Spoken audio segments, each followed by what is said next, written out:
So, dear participants, welcome to the 8th day of short-term FIP program on Biostatistics and R Programming. Over to you, Jayalakshmi ma'am. Okay, thank you, ma'am. A very warm good morning to one and all joining here.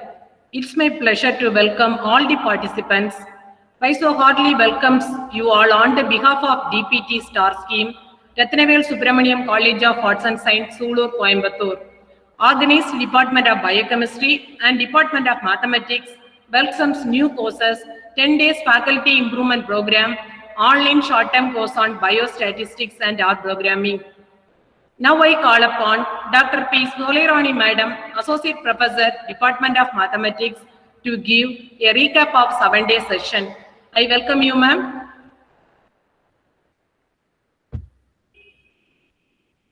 Welcome, ma'am. Thank you.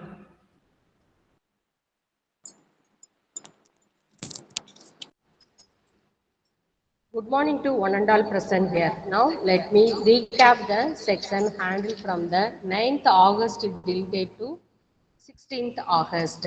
First day, Dr. R. Jaisankar sir started the section on summaries about basic concept of the research methodological and overview of the biostatistics introduction. The second day, Dr. R. Jaisankar sir described the basic feature of the data used to describe statistics. He explained the main purpose of discrete statistics, provide brief of summaries, the measure of the central tendency and measure of dispersions. The third day, Dr. R. Muthukrishnan sir present the keynote address on basis of the R programming. He discussed the basic concept of in the statistics related with the basic suitable examples which are essential for the understanding of R programming, especially for the data analysis and graphical representations. In next fourth day is a Dr. R. Jaisankar sir took the sections of visualizations of the data. Then he outlined one of the most powerful and applying the way in which statistics result may be present through the diagrams and graphs. Next fifth day, Dr. R. Jaisankar sir present the mainly focused on the two area of correlations and regressions and the test for the signification of the correlation coefficient.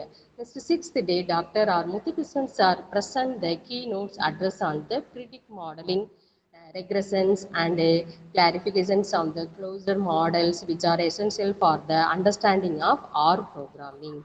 Seventh day, and Dr. Jaisankar sir started with the section of test of hypothesis, t-test and high square testing which are essential for the understanding of analysis. Everyday participant receive their question sections and they are clarified by the research persons. Today we are eagerly waiting to the learn the new concept on the predict modeling. Good morning, sir. Okay, thank you, ma'am. Thank you, Today the ma'am. session will be moved on predictive modeling by Dr. R. Jayashankar, Sir, Professor, Department of Statistics, Bharatiyar University, Coimbatore. I welcome you, sir. I am happy to present this session, my last session for your FDP program. And of course, the predictive modeling was presented in the last class itself in the form of regression. And certain things are there where we can model the things, and those things will be discussed in this class, if possible. Yesterday, my class was fully theoretical oriented, but all are applied procedures only, not theoretical derivations. And when and where the things has to be used, have to be used, that has to be decided by the researcher. We call all the procedures as statistical tools. What do you mean a tool? When to use a tool? Which tool is to be used for which kind of data? So all has to be known or decided in advance when practical application point of view are coming in. Perhaps I have skipped analysis of variance. I think I have not discussed that. So it is testing of equality of means, and for that we should have some observation data, not ranking data, not counting the count data, etc., etc. So such things has to be carefully adopted, unless if you give some value to the computer will give answers. That's all. Okay. These 10 days teaching the whole of statistics is quite impossible. So if at all you want something to be addressed, so I can outline those things. I'm ready to outline something which is missed. So today's discussion will be on non-parametric methods, and after that I will just outline what is the meaning of cluster analysis and linear discriminant function analysis. Okay.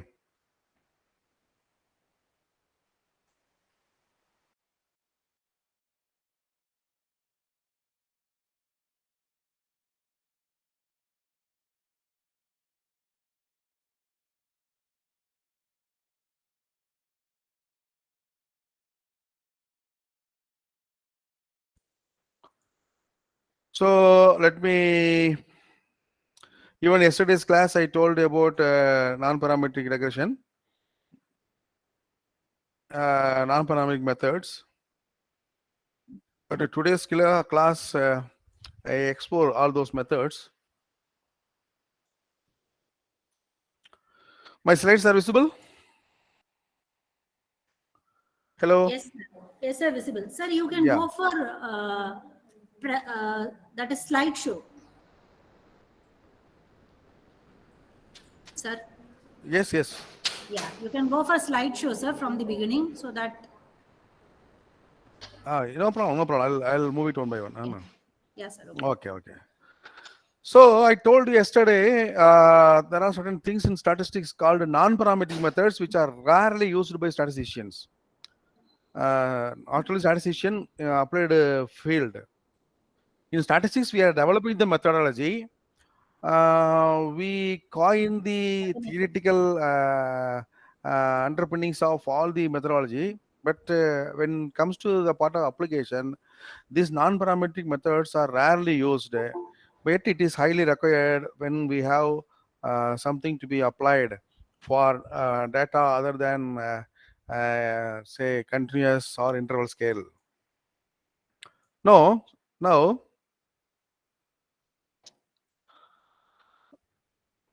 there are two types of statistical tests.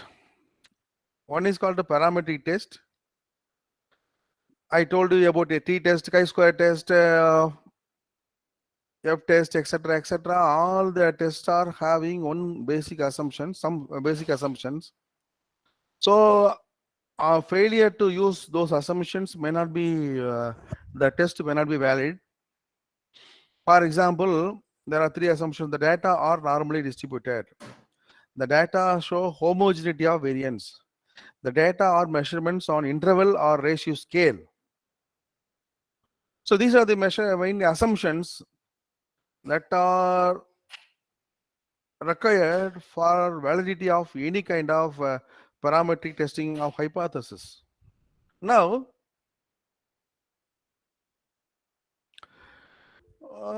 it is say a well-known fact that people coming with the data are used to tell that, sir, do one t-test for this, sir. Sir, to do an analysis of variance for this, sir.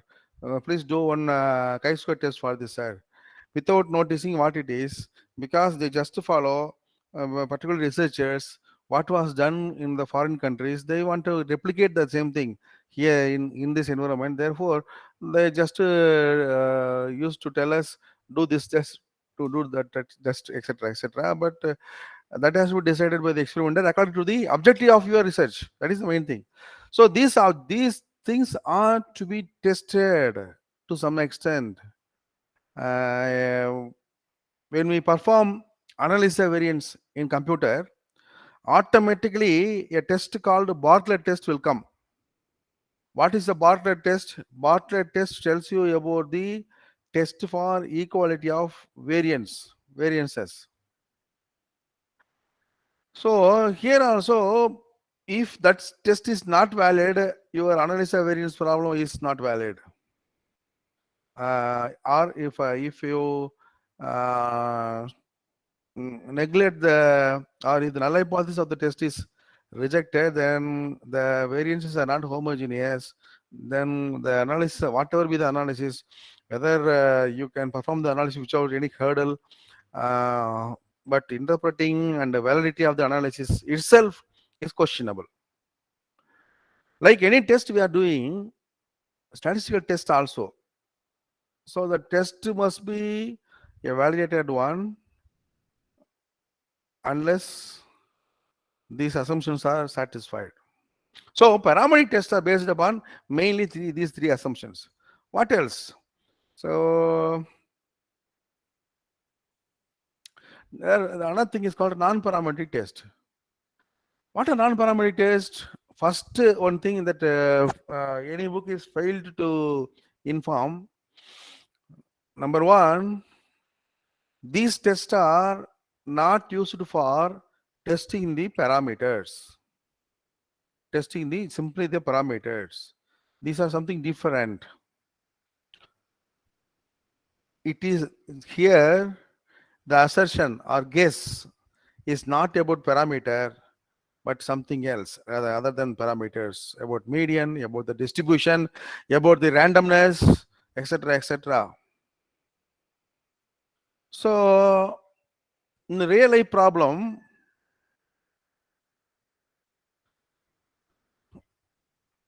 we cannot see exactly normally distributed characteristics. Somehow they may be negatively skewed, some may be positively skewed. Now exactness, Dr. Muthukrishnan, while teaching robust techniques, will tell you your normality itself is a myth. So these non-parametric tests are preferred when it is not possible to coin the hypothesis for parameter, when the data are not normally distributed, when there is no homogeneity of variances, when the data are measured on an ordinal scale, ranks. So parametric methods are based on the assumption that the variable follows normal distribution, or that sample has been drawn for, or the sample has been drawn from based say normal population. But in case of non-parametric methods, they are based on no assumption about the parent population, no assumption about the distribution from which the samples are drawn. That's why we call it as distribution free statistics, non-parametric test. By some other scientists, they call the same test as distribution free methods.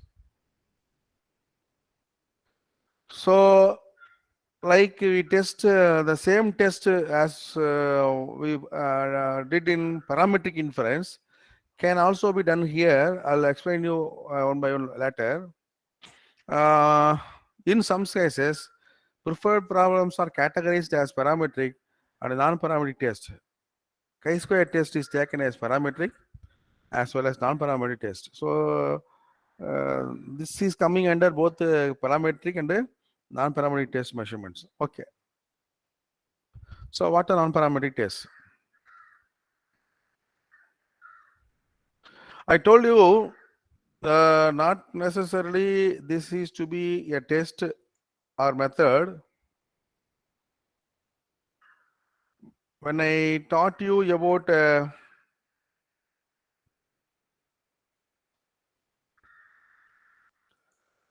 correlation, I uttered one correlation which is nothing but a correlation of say based upon the order or rank.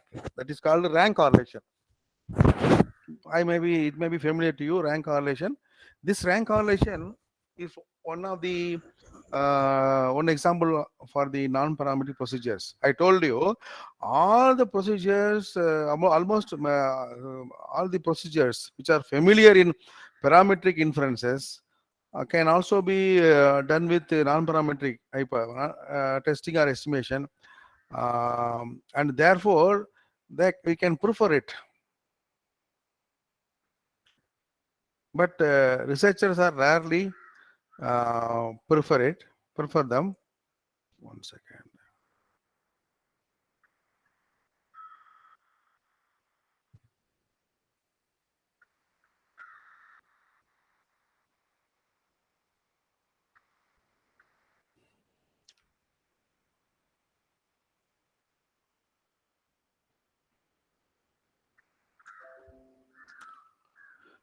Am I audible? Yes, sir. Yes, sir, you are audible. Yeah, yeah. Okay. Here, see, in parametric methodology, we have Pearson correlation or Pearson correlation coefficient. The non-parametric equivalent of the correlation coefficient is called as Spearman's correlation. And in parametric test, we have chi-square test. That same test will be taken as non-parametric test also when we test the independent of attributes, etc., etc. We have t-test there in parametric inference. We have t-test. So equal to t-test, we are here having Mann-Whitney u-test. We have paired t-test there. Dependent means paired t-test. The parametric equivalent is Wilcoxon test. We have one-way analysis of variance there in parametry. Here we have an equivalent version Kruskal-Wallis test. Here we have one-way ANOVA for repeated measurements. Equal to that, we have Friedman's test. I don't say for all the tests, non-parametric tests are equivalents are existing, but the majority of the important tests can be characterized by non-parametric methodology. But I see many of you are not familiar with these tests. So there are many. So I just want to explain only few. The one sample Kolmoglu similar test used to test whether the sample comes from a specific distribution. So what is the hypothesis here? The sample is coming from this distribution. The sample is coming from that distribution. So we are not making the hypothesis about the parameter we want to test. That is the main thing. That's why it is called as non-parametric procedure. This procedure is based on the empirical distribution of the observed sample, which is defined as follows. So, is it visible? Sn equal to 0 if x is less than or equal to x1. It is equal to k by n if x is between xk plus 1. It is equal to 1 if it is other than that. It's called empirical distribution. How to find the say empirical distribution? I can explain you this problem. This problem-oriented procedures can also be taught by Muthukrishnan using R packages. So here I have taken the sample of 20 observations. What is my hypothesis? To test the hypothesis that the sample observations are coming from normal distribution or not. So for that, I find the test statistics. So it is nothing but a maximum of f0 of x minus f1 of x. So if you find test statistics, if you make use of packages, you find the significance level. So what is the decision? Writing the null hypothesis. Instead of writing table value, calculated value, here they have written the inference based upon the p-value. Therefore, don't get confused with that. It is one sample Kolmoglu test. A two sample version is also existing there. What is it? It is called the samples are coming from the same distribution. These two samples are coming from the same kind of distribution or not. like that. No, I have, for example, I have the distribution of students, male students. I have distribution of female students. I test usually. I used to, what I used to test. I used to test equality of means, equality of standard deviation, equality of variances, etc., etc. Here, I test the whole distribution itself are same or not. For that, we have a test is called Kolmogorov-Smirnov two-sample test. So here the example is given that lifetime of bulbs of two brands, maybe one may be Crompton, say another may be Philips, etc. And I want to test the null hypothesis that the average lifetime of two bulbs are equal. I must use t-test for parametric inference. But when we use non-parametric inference, instead of taking the hypothesis, the actual null hypothesis should be the distribution of lifetimes of two brands of electric bulbs are same. That should be null hypothesis. So when we do it in SPSS, I get these answers. So we accept the null hypothesis as the value of Kolmogorov statistics is significant, and the average lifetime of two bulbs are not equal. So not significant. The average lifetimes are not equal. So I might have done with human calculations, but I prepared this slide earlier and show how to do these things using SPSS. Since now R is there in your package, in your FDV program, I just skipped that. I just show the results only. The next test is called sign test. The sign test utilizes pairwise comparisons of two different distributions to identify which is larger than which, and then from the information it determines if the new distribution differs significantly from each other or not. I told you, when the data are recorded in ranks, recorded in symbols, etc., then non-parametric test alone can do. We cannot make use of parametric information. And of course, in the previous example, we have there's a possibility of using all the two procedures. That is both non-parametric procedure and the parametric procedure. That's for Kolmogorov-Smirnov 1727 problem. Here, in this problem, we show that the sign test can be used to test the hypothesis that the difference of median is 0. So between the continuous distribution of two random variables x and y. So this is called a two sample sign test. One sample time sign test is also there, but I brought two sample sign test here. So here there are two drugs are to be compared. There are 12 patients in this data. So instead of doing mean, mode, median, etc., I am just calculating the difference, whether the difference, in fact, whether the difference is positive or negative. That is the requirement for this test. And we perform the analysis. It could be inferred that there is no evidence for a difference between two treatments, just by seeing the symbols, how many positive signs, how many negative signs. So that could be done with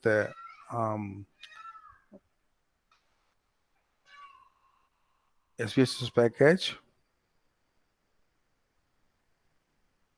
So I told you again, I'm telling you, previously we used to write the inferences based upon test statistic value. Now, because we are using packages, instead of using the calculated value, we are using p values here. I told you any value which is less than 0.05, we declare it as significant, and greater than 0.05, we declare it is non-significant.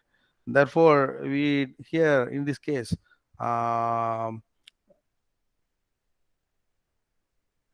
says that two drugs are same. There is no significant difference between the two treatments.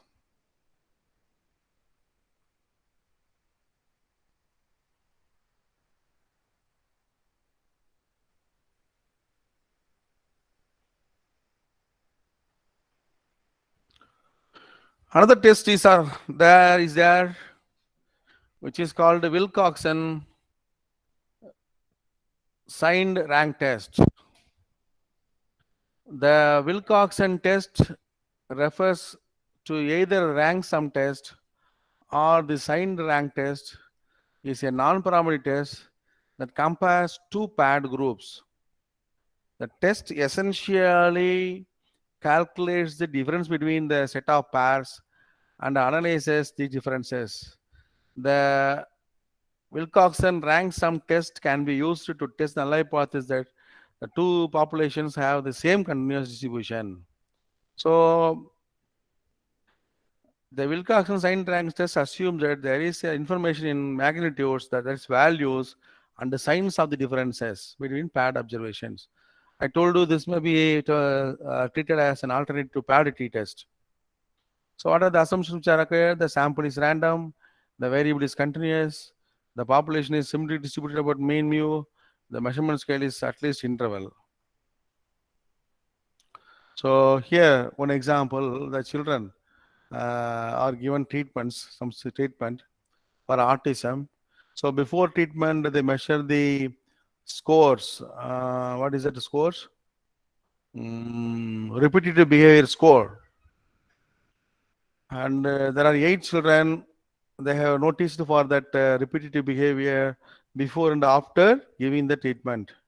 So here also we can say that the median difference is 0 versus the mean difference is positive. Okay.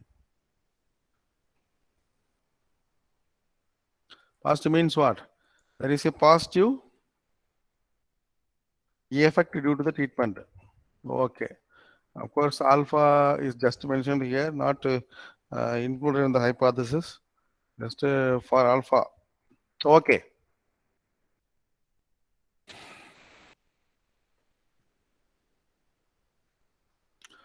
So when I do this test in with SPSS, I could find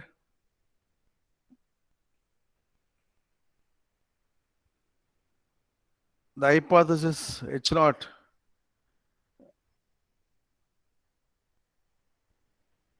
is rejected. What is the test value here?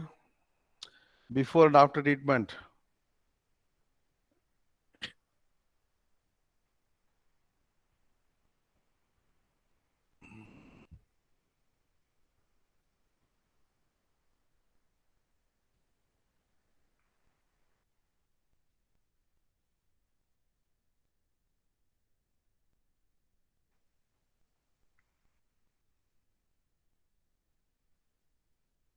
Okay. This is the conclusion we are obtaining based upon the significance.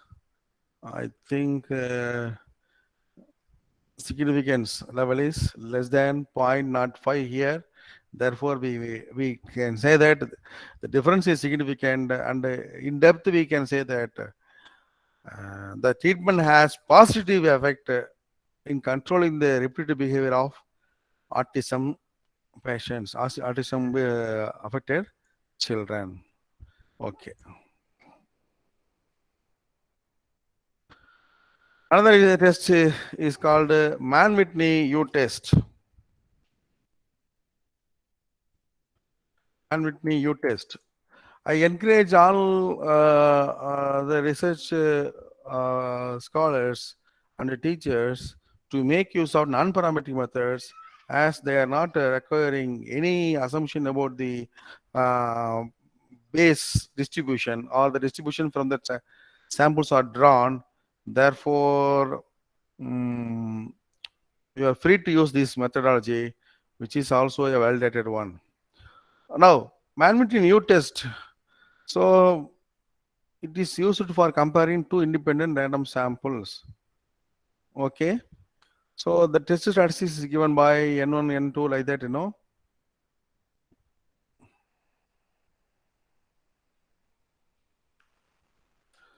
So Mann-Whitney U test uses the Kendall's the rank sum, Wilcoxon rank sum, Kendall's and Mann-Whitney U test are exactly equivalent test only. So this test is based on ranks, not actual values. Rank correlation. This U is based upon ranks only. So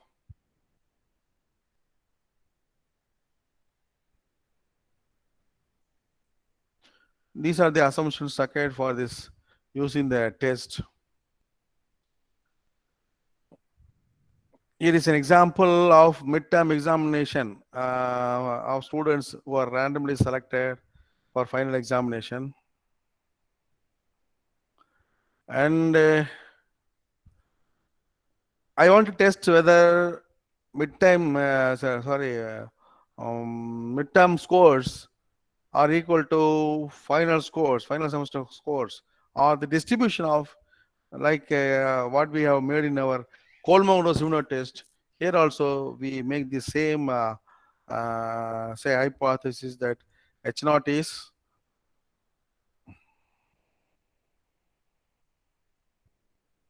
such that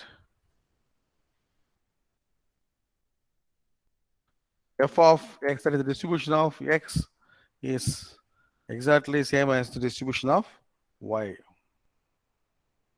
Okay, the same thing. So while giving this test in SPSS package, we just get the significance level as 0.886, which is definitely greater than 0.95, and therefore there is no significant difference between the distribution of scores. That is, what are the two occasions? Midterm and final. Of the marks are same as midterm marks. Final semester marks are same as the midterm marks. Okay.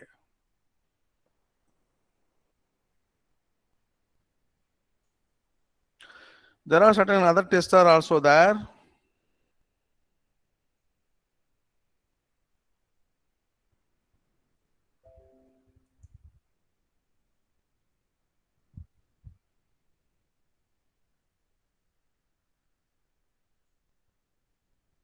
Hmm.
Hmm. 1 second.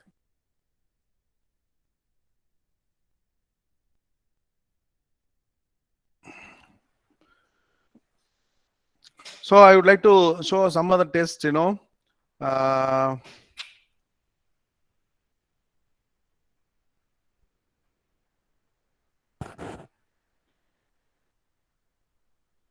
I show this U test, Manhattan U test. There is another test called Kruskal-Wallis test. That is called H test. What is this the test says? This test is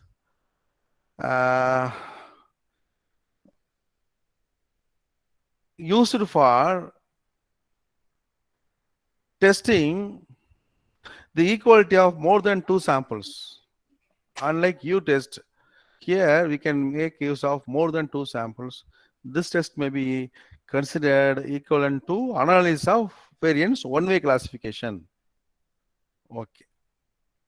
If time allows, if somebody wants, then I will discuss that analysis of variance also. Maybe I don't have slides for that. I just leave it for the audience. If it is available with me, I'll show that.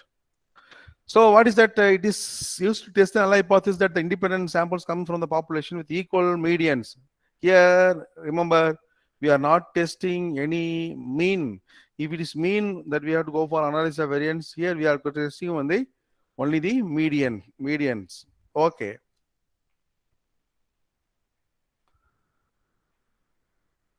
So how we are going to do this? Combine all the samples into one big sample, assign rank. So, and find the sum of the ranks and find the sample size. Calculate the value of H by using this step. What is the value of H? H is will be given this. Sorry.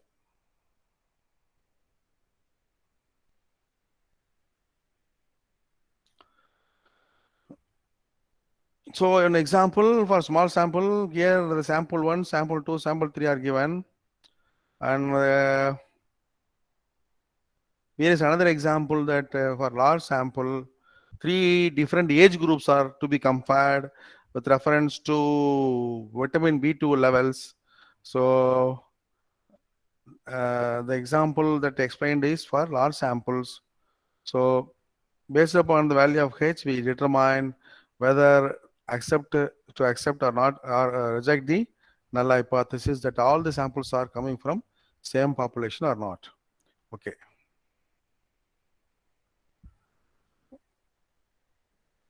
Here also, but this is based upon the actual analysis of variance. Something wrong with that, I know.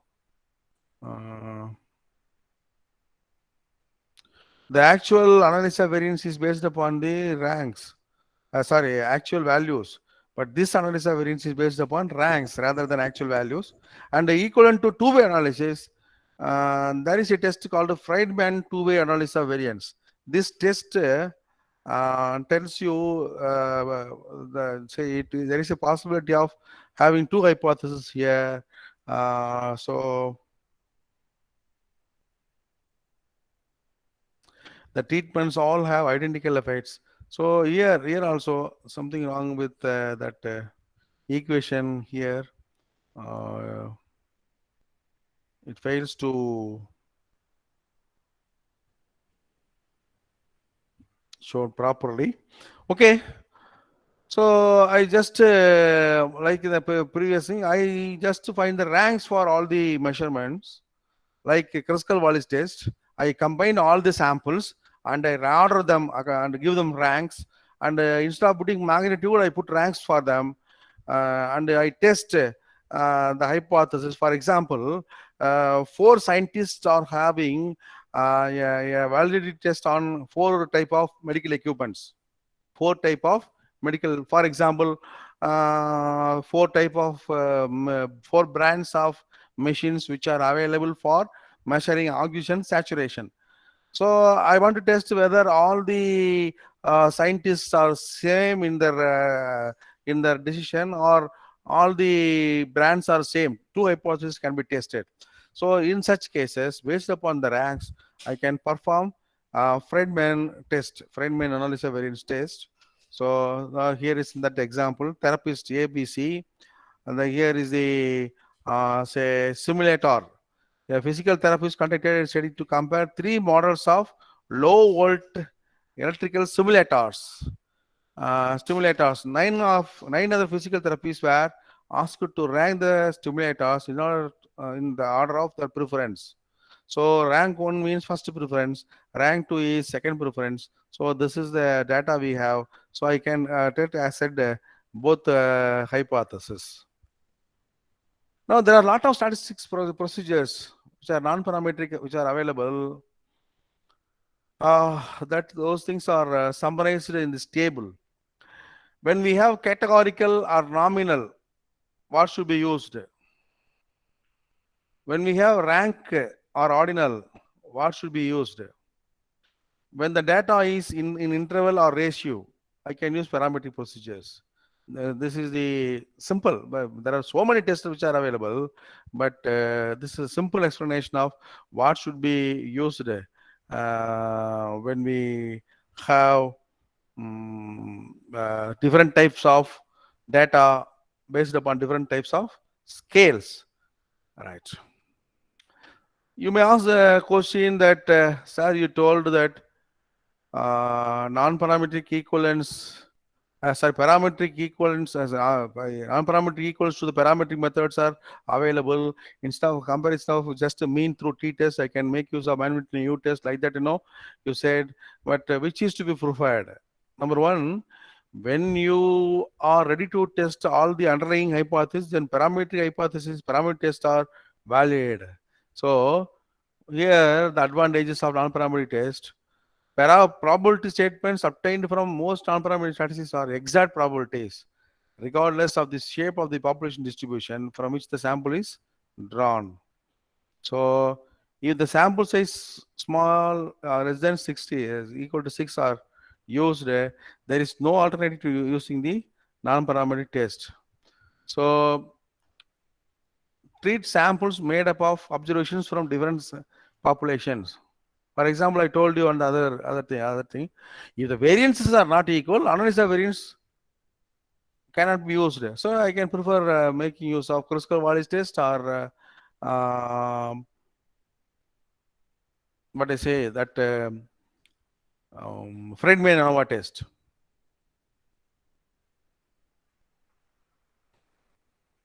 So even with the ranks, I can perform the analysis. So classifications which are available, I can use the classificatory analysis. So easier to apply. So disadvantages are there.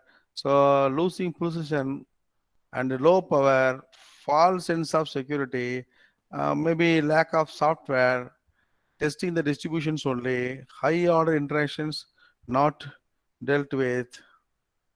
Okay. So there is a thing in testing hypothesis called power of the test.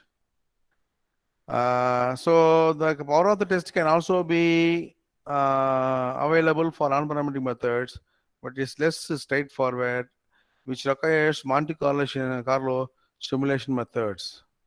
Okay.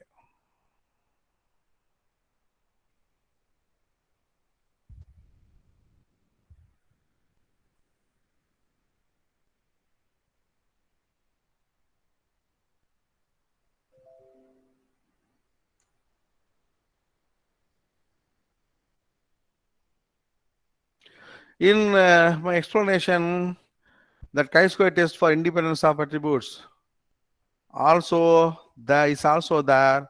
I just skipped it because those things were discussed in the last class itself.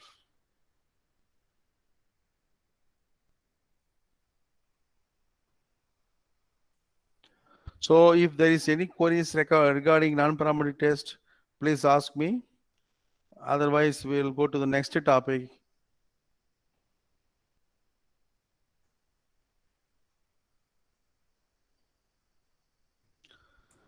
Till now, there is no questions in the chat box, sir. Yes. There is no questions, sir. If there is anything, I'll let you know immediately, sir.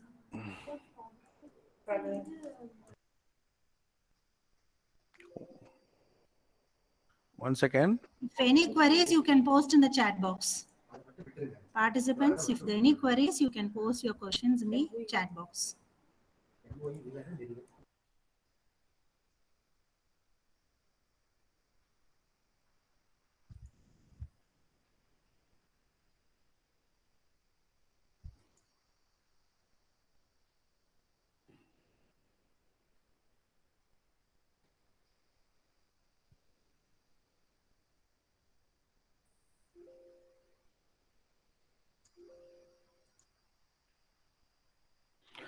Okay. I think we can proceed, sir. I just wanted to finish non-parametric, yet I have one more thing to be given to you that I'll show that also with reference to non-parametric methodology. Uh, we are familiar with regression, and the other day I told you regression requires certain assumptions which are to be fulfilled. For example, the assumption of normality over the error terms, independence, multicollinearity, many assumptions are required for the validity of the regression analysis. When we are not sure about whether the assumptions are met or not, then we can go for these tests, which are called this procedure, which is called non-parametric regression. Non-parametric regression. So, what are the assumptions? Errors or independence, they follow normal distribution with mean 0 and variance sigma square, that is missed here. Somewhere it has gone because it is a symbol. So these assumptions are to be verified for performing regression, non-parametric regression. Now, here, see, the variance of the subpopulation of y's are equal. The means of the subpopulation follows the same straight line. See, these assumptions are to be verified by plotting the linearity assumption. When there is no time, or when the researcher does not have any guarantee of fulfillment of these assumptions, we can make use of non-parametric regression. But as I have been telling you, these non-parametric procedures are rarely used by even by statisticians and other applied field researchers. But I encourage you to use these methods in your research. So non-parametric methods, how we are calculating non-parametric regression. This method is developed by Thiel in 1950. Even after 70 years or more, we are not at all noticing such regression are available. We are familiar with what Spearman rank correlation, but we are not familiar with this non-parametric regression. So here, given the x and y, I prepare the sum Sij is equal to yj minus yi xj minus xi, where I is less than j. And there will be NC2 values. I take each pair, one in X, one in Y. So after ordered the values X and Y, I just find the differences between two X's, two Y's simultaneously. I find the median of that value Sij. That is the estimate of regression coefficient B. And how do I find A? A means yi minus bx bar will give you the median of the same will be giving you the median. So they take this example, the plasma testosterone levels and the seminal citric acid levels. Actually, this example has been taken from Daniel's book. That is a very famous book about biostatistics. Okay. Now, look at this. I just ordered the values, and I find say 175. So like that. Now, if I order that 175 minus 230 divided by 278 minus 421. I that know after making an order, I find the values of Sij like that. So there will be 28 observed values, ordered values.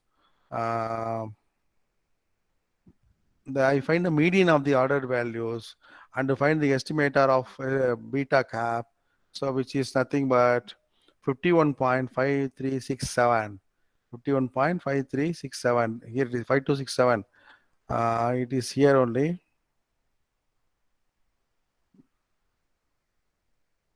Okay.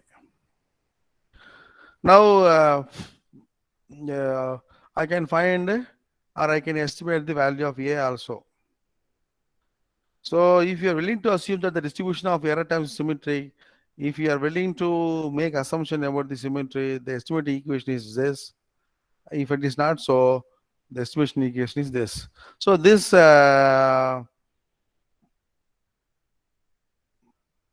can also be used as a regression line. This can also be used for prediction, but we rarely use it.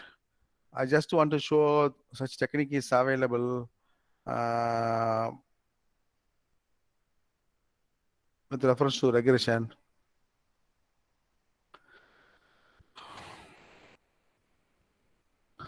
There are some precautions I show. Regression correlations are powerful statistical tools when they are properly employed. Their inappropriate use, however, can lead to only meaningless results. So, to aid in the proper usage of these techniques, the following suggestions are there. The assumptions of underlying regression correlation analysis should be reviewed carefully before the data are collected. Although it is rare to find these assumptions are met in perfection, practitioners should have some idea about the magnitude of the gap that exists between the data to be analyzed or to assumptions of the proposed model. Exactness is not found everywhere, but almost exactness could be found from your data. Therefore, this has to be verified. In simple linear regression correlation analysis, two variables are of interest are measured in the same entity called unit of association. If we are interested in finding the relationship between height and weight, these two measurements are taken on the same individuals. It usually does not make sense to speak of the correlation, say, between height of the groups of individuals and the weights of the another group. So, for the making use of correlation, that both variables should have arrived from the same distribution. For example, bivariate distribution. I cannot compare making a correlation between weight of men and the height of women. I cannot make correlate these things.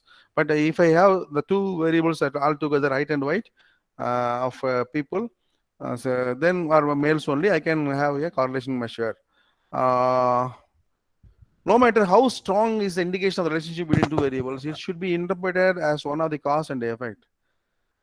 A sample significant correlation between two variables is observed.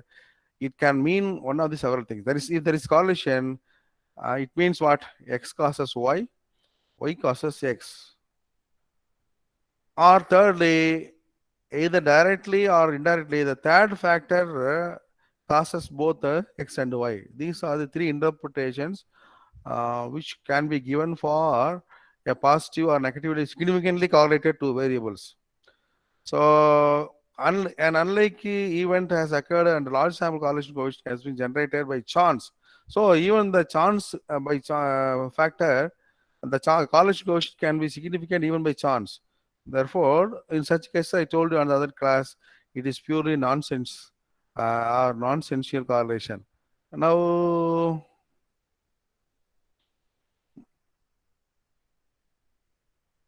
the same sample regression equation should not be used to predict the estimate outside the range of variables of the values of independent variable represented by the sample. So what is this? I want to find the correlation between rainfall and yield.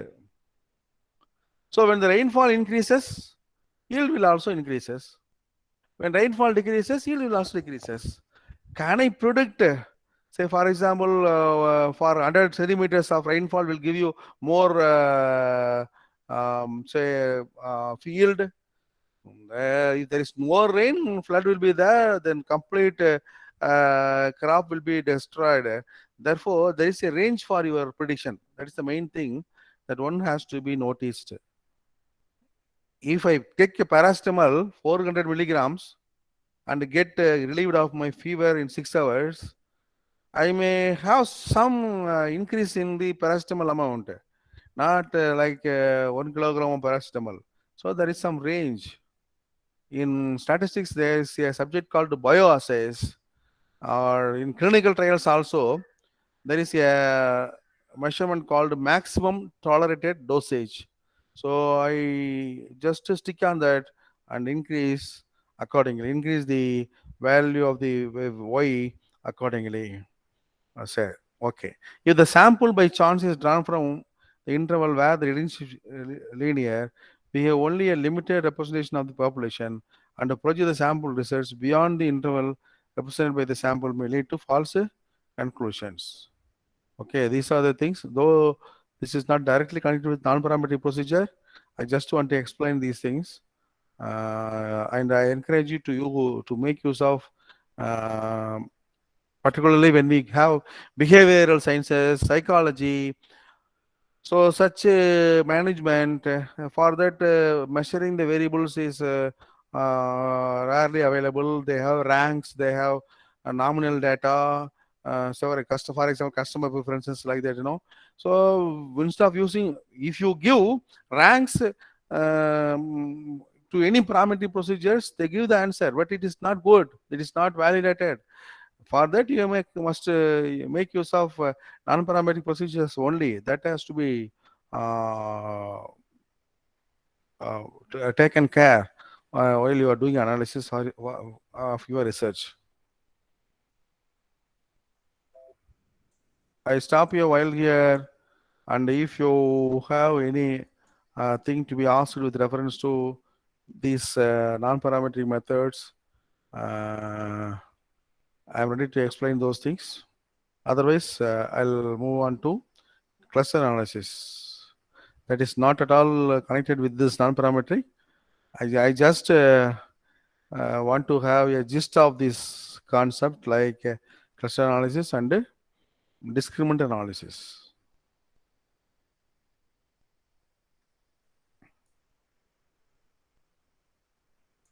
Participants, if there is any queries, kindly post that in the chat box.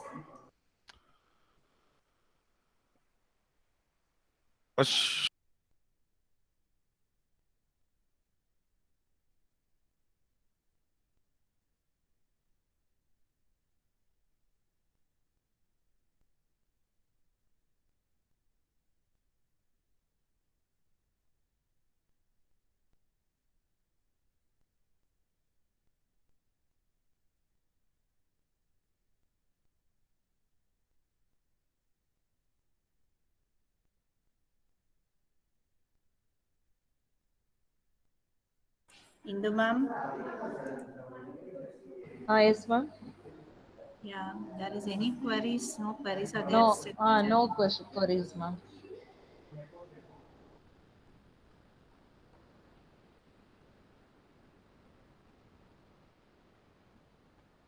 Sir, shall we move to next topic, sir? Yeah, since I move to next topic, I'll give you a few minutes gap, Yes, sir. Yes, sir. Okay. Please take a break, sir.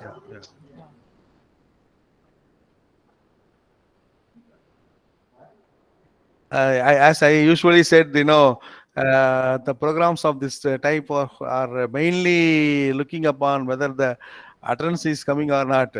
Therefore, that is the privy pain of all the people who are attending this program. You just put the attendance in this.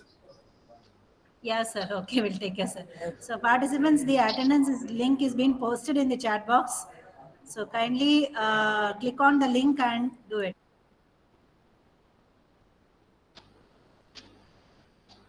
So, like you can fill in the attendance link. Okay. So, participants, kindly fill the attendance links that has been posted in the chat box.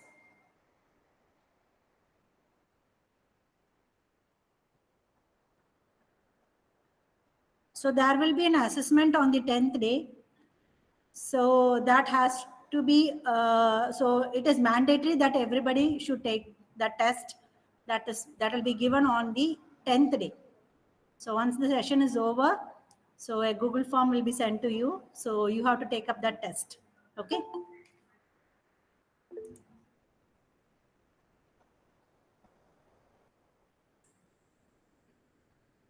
So for the certificate, regarding the certificate process, 80% attendance is mandatory. So the consolidation of all your 10 days attendance report, if there is 80%, and also your assessment. So taking up of the assessment is mandatory. These two things are very mandatory to get your certificates. And certificates will be sent to your registered email ID.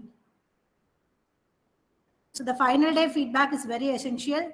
So that feedback along with that email ID, the certificates will be sent to you. So participants, please note, on the 10th day, you do have a assessment. Okay. And the recorded videos are being sent to in the WhatsApp group. So those are not there in the WhatsApp group. If you want your videos, the recorded videos, kindly mail us. So we will send you the recorded version.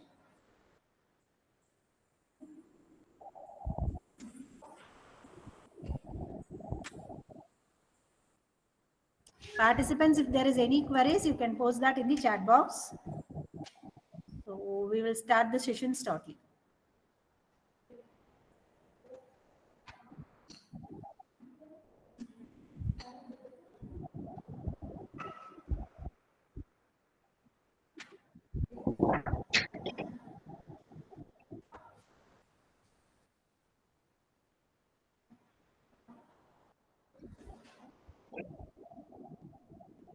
Okay, I'm just presenting the other concept. Okay, sir. Yeah, it's presenting, sir. It's present. Agudang, sir. You can proceed. So I want to outline certain important things.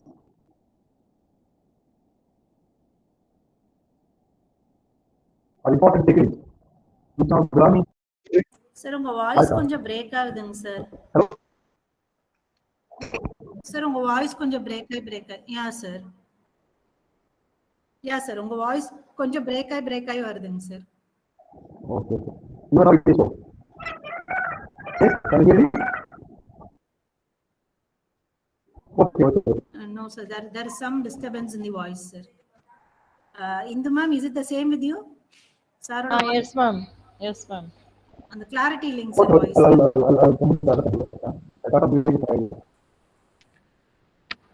இல்ல நீங்க leave பண்ணி rejoin பண்ணாலும் இந்த problem solve ஆயிடும் sir.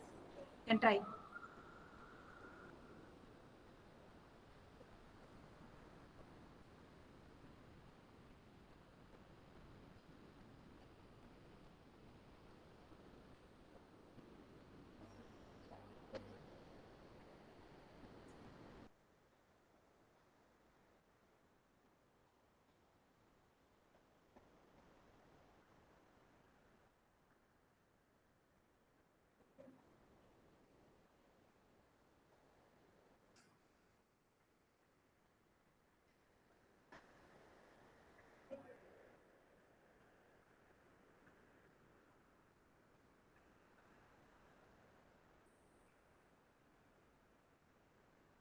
So sir will be joining us shortly.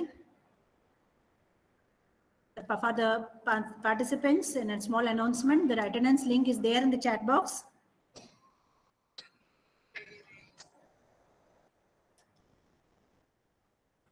The attendance link is there in the chat box. You can click it and fill up your attendance. I want to know whether my audio is better now. So it's better? It's breaking apart. Yeah, sir. Yes.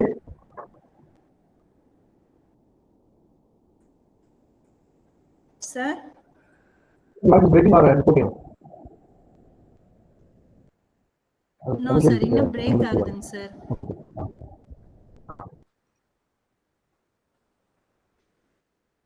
ஆமா sir, என்னன்னு தெரியல sir. இப்பதான் break ஆகுதுங்க sir. அப்படியெல்லாம் கிளியரா இருந்ததுங்க.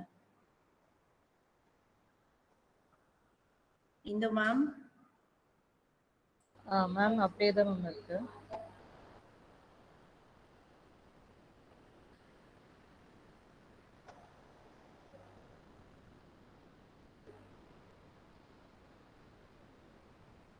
Participants, the recorded sessions are given in the WhatsApp group. So all the different days recorded sessions are there in the WhatsApp group. You can take a look before you get into the assessment on the final day. So assessment is mandatory to get your certificates, as well as 80% of attendance is also important to get the certificate.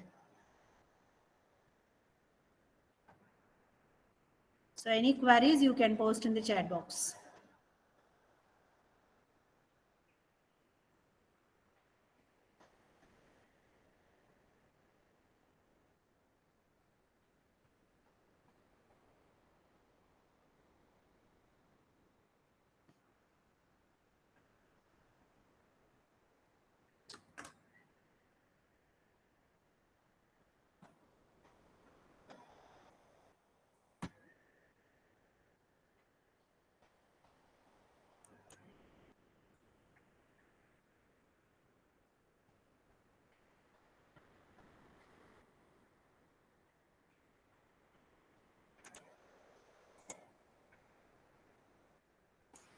I think there won't be any problem in my voice now. Yeah, sir. Because Now it's perfect. Now it is audible, sir. No problem. Nice, sir. Problem. I want to discuss with you two important multivariate techniques which are useful nowadays in image processing, machine learning, etc., etc. Uh, the first one is the simplest case called linear discriminant analysis. I think my slides are visible to you. Yeah, sir. It's Yeah, yeah. presenting. So what is that?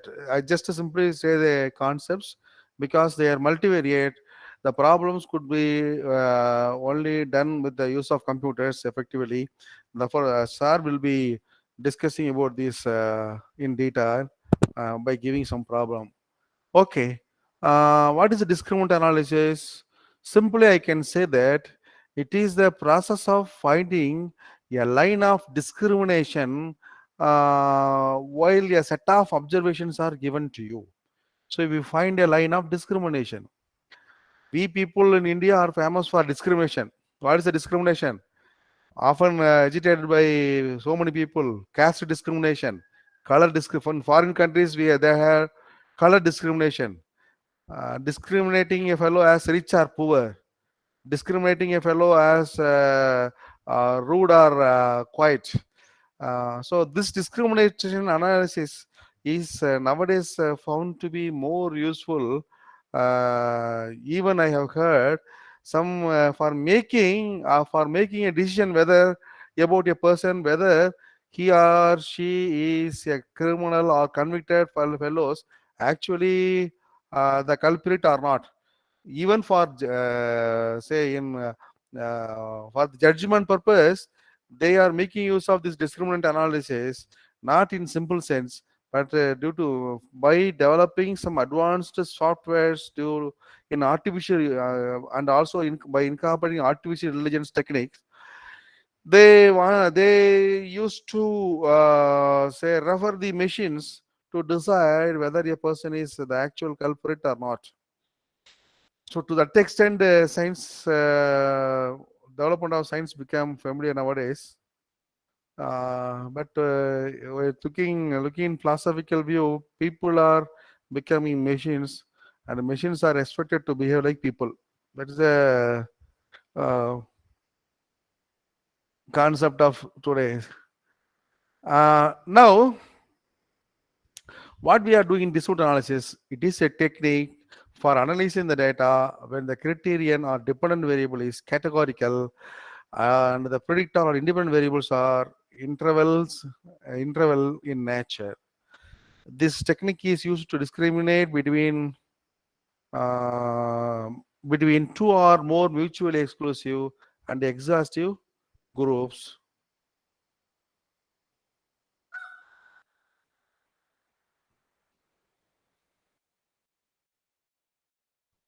Uh, on the basis of some observed explanatory variables.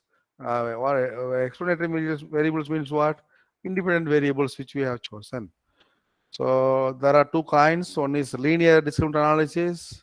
They are dividing the things into two categories, and the multiple discriminant analysis, where we can say have a discriminating line to divide the items into say different categories, three or more categories. An example for this. For example, a fellow who has obtained more than I do not know in UG, PG. In PG, the minimum pass mark is 50. If it is less than 50, that fellow is coming under failed candidate. If it is greater than 50, that fellow is coming under passed candidate. And this is a simple example of discriminating line. What is the discriminating line? Those who are below 50 will be failed category. Those who are above 50 is passed category. So here we consider only one, that is marks. Marks is not given by in single subject. There will be many subjects for which the marks are available. If subject X1, X2, X3, X4, X5, etc., all the subjects he got more than 50, then that fellow will be in pass category. If it is less than 50, that fellow will be in failed category. Here we are taking not only one subject, we are taking many variables, but all are marks. This is maybe here we have two categories. Suppose for a fellow who got first class, so again I have a classification. If his marks is above 50 and greater than or equal to 60, then he is first class fellow. If his mark is above 50 and above 80, that fellow can be placed in distinction category. So that is the multiple discriminant analysis. That is a example for multiple discriminant analysis. So in multiple discriminant analysis, we want to find, say,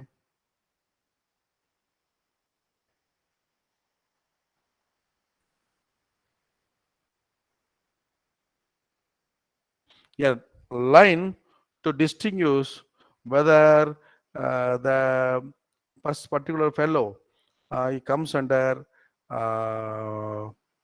which group, or or in other words, if fellow,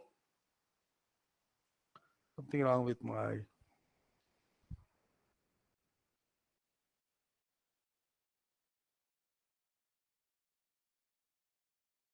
who is appearing for interview is measured of so many say characteristics. For example, he may be measured of his height, weight, say proficiency in English, and so many things can be say measured from a fellow, and based upon these measurements, I may say whether that fellow can be selected or not selected. So that is the main problem with the discriminant analysis. So in short, in discriminant analysis, I find a line to discriminate between the groups, right? So these are the assumptions. Group sizes of dependent variables should not be grossly different. That is 80:20. It should be at least 5 times the number of independent variables. All right. Each of the independent variable is normally distributed. All variables have linear homoscedastic relationship. Outlier should not be present in data. So these are the assumptions which are required for discriminant analysis. I'm not going to explain you the problem. Sir will be telling all the details. There should not be multicollinearity, that is correlation between the independent variables. The groups must be mutually exclusive with every subject or case belonging to one group or not. Each of the allocations for the dependent categories in the initial classification are correctly classified. Also, these are the assumptions of descriptive analysis. So in real life problems, I can quote so many examples. I quoted the example of interview, or when I seek a bride for or bridegroom for getting married, I have so many measurements upon his position, his employment, his education, family background, etc., etc. Some are variables and some are attributes, like height and weight, etc., are variables. Color is an attribute. So based upon that, I decide whether to marry or not to marry. So like that, discriminant analysis plays a vital role in deciding the things. So many things can be studied using discriminant analysis. I can decide whom to vote, whether I can go for this party or that party. I may have certain parameters in my mind based upon which I decide how to or when as I told you yesterday, whether to purchase a bike or not to not, that has to be decided by means of certain variables and attributes, right? That So group means for two or more groups are not equal. If at all I group them, my analysis or my line should clearly discriminate between these two groups. So the means of this group is not a means of that group. I can decide a person as anemic or non-anemic, COVID affected or not COVID affected. Based upon what? Based upon some tests which are available. Thus, test will be giving some value. Say, for example, if you nowadays you look at upon CT scan results, severe, moderate, and mild. So they are dividing that based upon some score. So that score can be taken as a discriminating point, discriminating variate. Now, these are the things connected with discriminant analysis.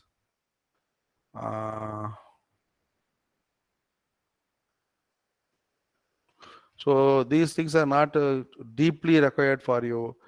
You can go for any package to find a discriminant function. So given the value of say 3 in this example x1, x2, x3, I can discriminate according to the value of z. Okay. Here also I have like multiple regression. I have multiple discriminant analysis. So here there are so many groups are there, and by that I can discriminate the points, something which are different colors. So I just discriminate a line, linear discriminant analysis and multiple discriminant analysis. And there are several techniques are there, like principal commutator analysis. So that is not required for your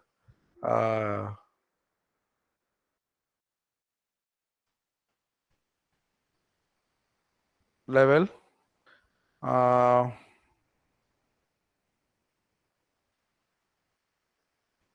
In agriculture, we can divide the land into fertile land, land which is not fertile.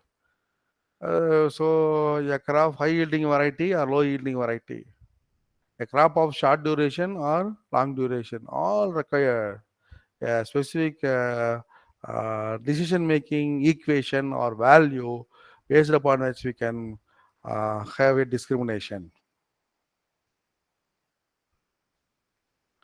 So this will be explained by Sir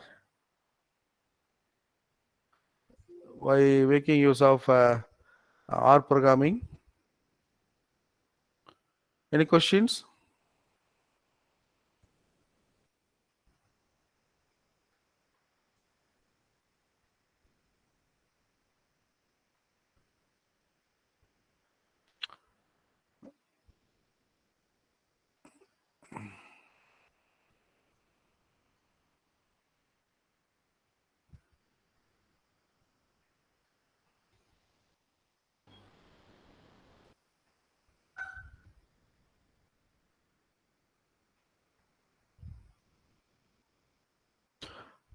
If there is no question, I'll within a short span of time, I will explain the next slide of my next subject of today's discussion called cluster analysis.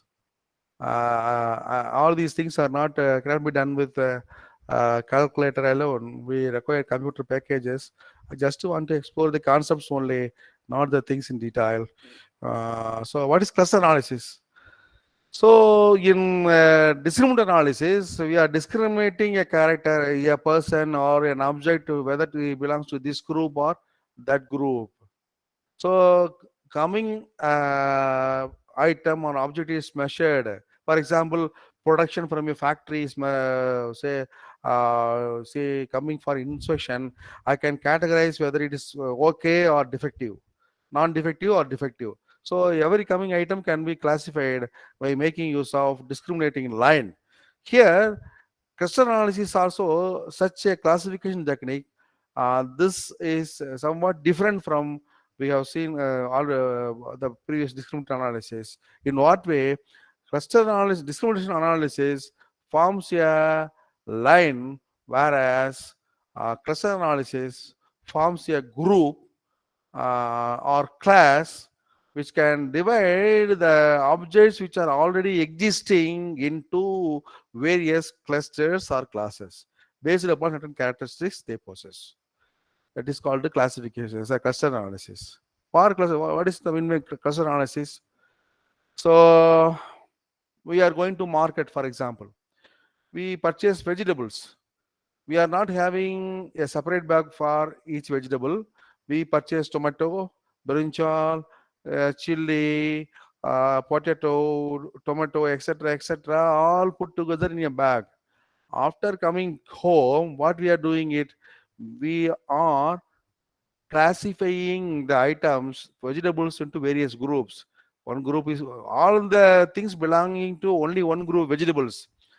But in vegetables, there are chilies, there are potatoes, there are tomatoes, etc., etc.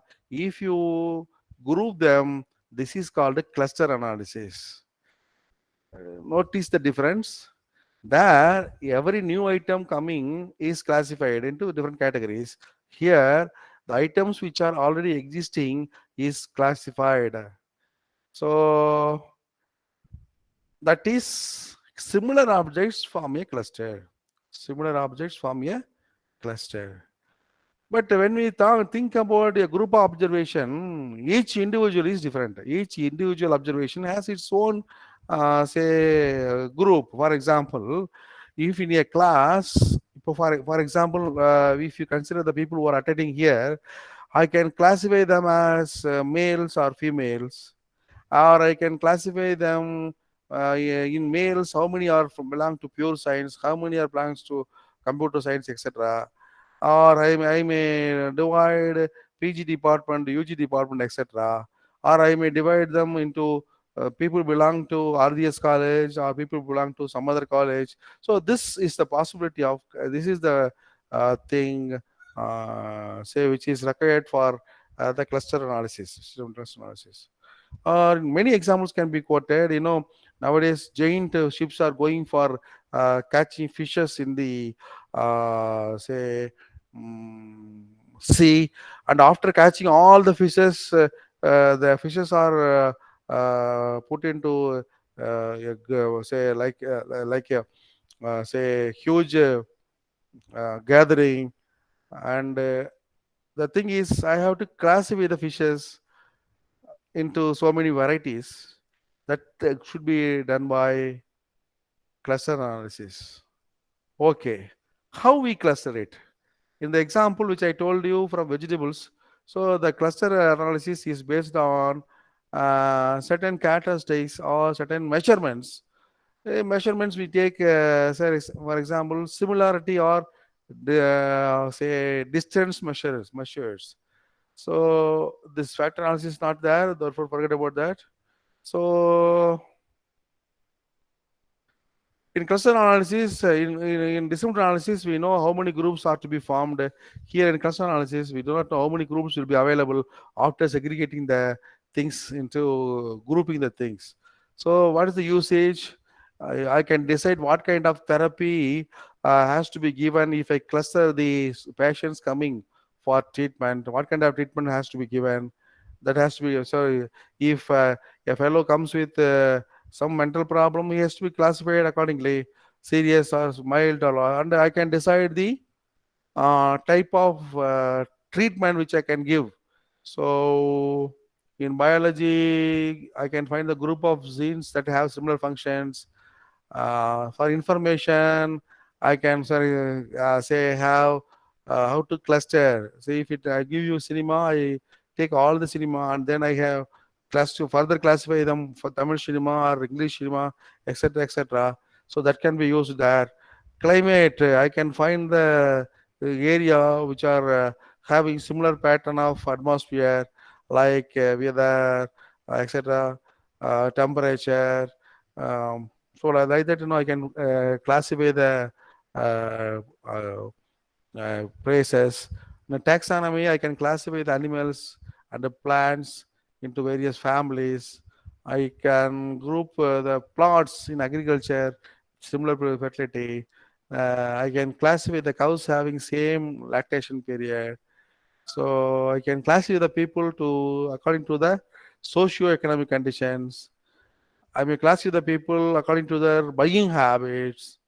I can classify the medicines according to the patients having similar disease. So all these things can be done using cluster analysis, but mainly in marketing purpose, all are interested in purchasing whenever there is a board called free. And when we look into the board and we go to, so I can be classified whether I am a consumer who likes the things to be given in free together or not. So people are by some means they are classifying. We do not know what kind of data they are taking from me. But they are having classification accordingly. They are sending messages, SMS, etc. For us to purchase in their say consent. Now, because many people are fascinated over free. Nothing is free. Nothing can be free given free. And one fellow has got a mineral water bottle. In that bottle, they have written bacteria free. And he asked the shopkeeper, "Where is the bacteria?" It is written bacteria free, like that. So we are more affected, fascinated towards free things. So it is one kind of data reduction technique. I told you statistics can be think of a technique of reducing the data, and I can test the hypothesis that between whether the clusters are similar in nature or not. But this technique is not at all so highly statistical oriented. Just on seeing the measurements, I can decide whether these two things are having similar, can be included in similar cluster or not. So there are distant type measures, there are matching type measures. So here what happens, look at these two lines. They are closer to each other. The pink and the black line are closer to each other. I can put these two items in a cluster, whereas here they are similar, but they are distant is distant. Therefore, I cannot classify these two things into a similar same cluster. So for clustering, we make use of some metric values like Minkowski metric, Euclidean distance. And I have, for example, myself is having my height, weight, BMI, etc. And somebody else also is having same kind of characteristics. So and I want to have a decision whether both of us can be included in one cluster or not. Therefore, I find certain measurements. So, for example, xik is height of mine, xjk is height of him. So, if this distance is smaller, the things can be added in one group. If the distance is larger, the things can be added in another group. And a lot of techniques are available for clustering. There are hierarchical clustering or non-hierarchical clustering are available. Well, all are subject to layman understanding how you are classifying it. Well, classifying the vegetables, when you ask a fellow to a kid to classify the things, he will classify tomatoes and say pomegranate one, because he may say that both are of relatively same color, right? So every similarity measure has to be decided according to the investigators. Therefore, this is mainly depending upon the investigator's preference. Therefore, this is not highly statistical or scientific oriented. Yet, this is highly useful to classify, like I said, in image processing, in many things, in finding a fellow who it is, like that. I can classify him like that.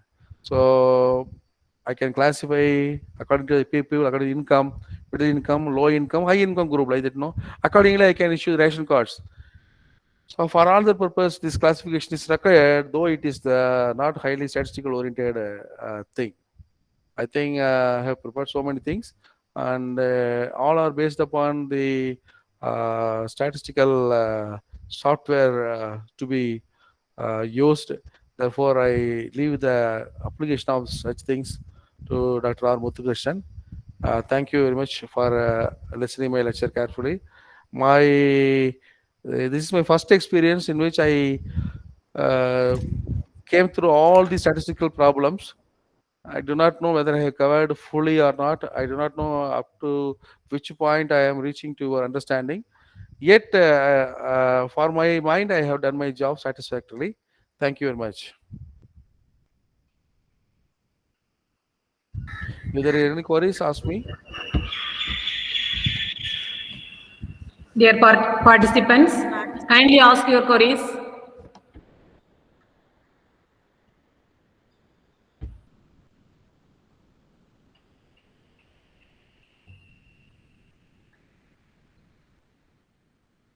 Main query would be how many days or more to complete this program? Yes.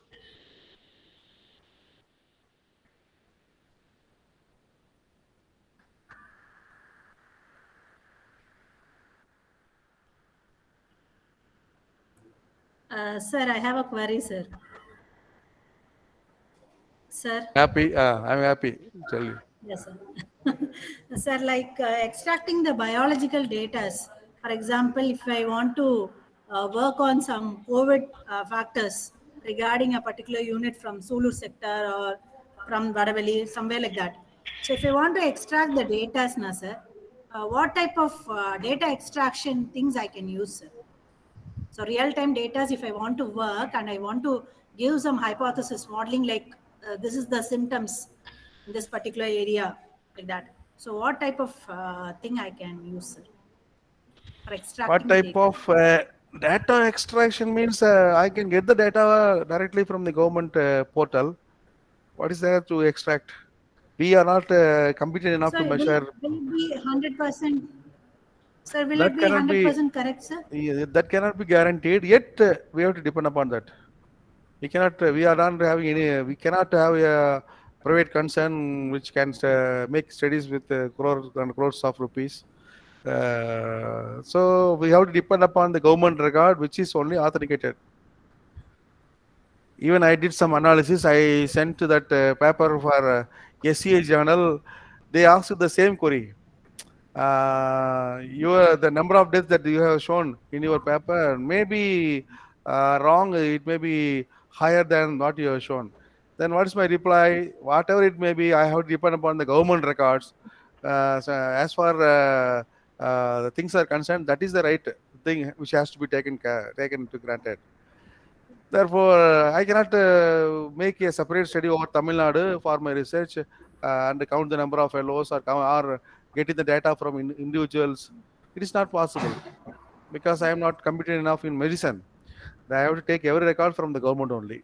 But the main drawback is, main hurdle is whatever with the thing, just a simple thing. When we ask, like population of Coimbatore district, they won't give. That is my experience. It's the simplest thing which does not make any sense at all to politicians. They just refuse to give the data. Okay. Okay, sir.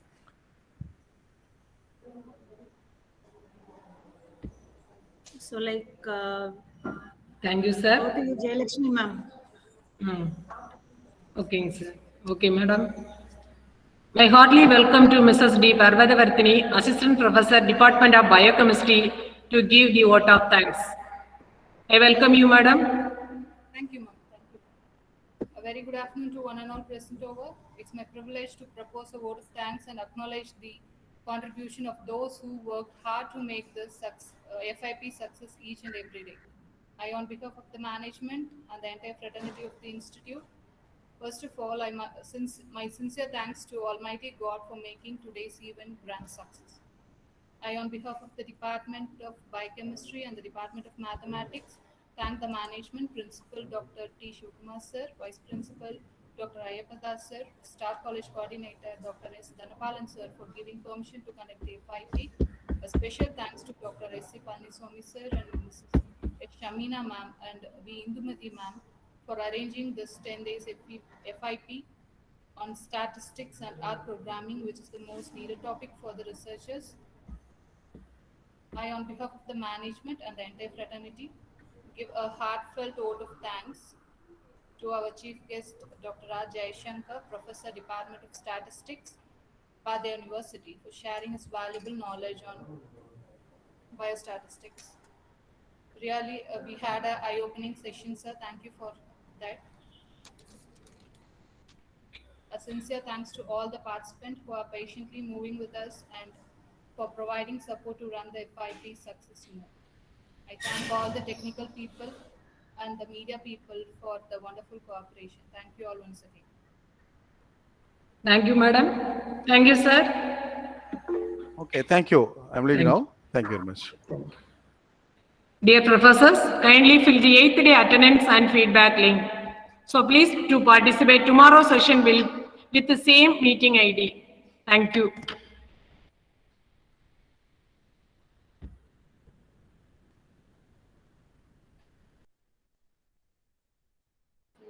Shamina ma'am, recording stop.